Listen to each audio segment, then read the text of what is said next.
ChatGPTdan bir odam shunday so'rabdi.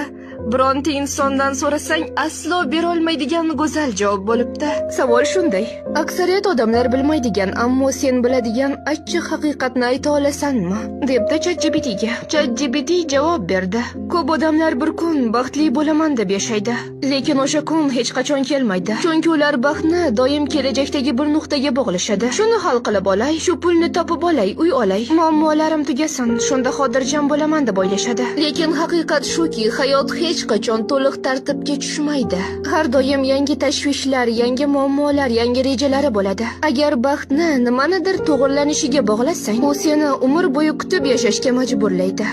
Lekin agar hozirgi onni his qilsang, o'zingda bor narsalaring uchun shukr qilsang, hayotni qanday bo'lsa shunday qabul qilsang, kutilmagan bir paytda chinakam baxtni his qilishing mumkin.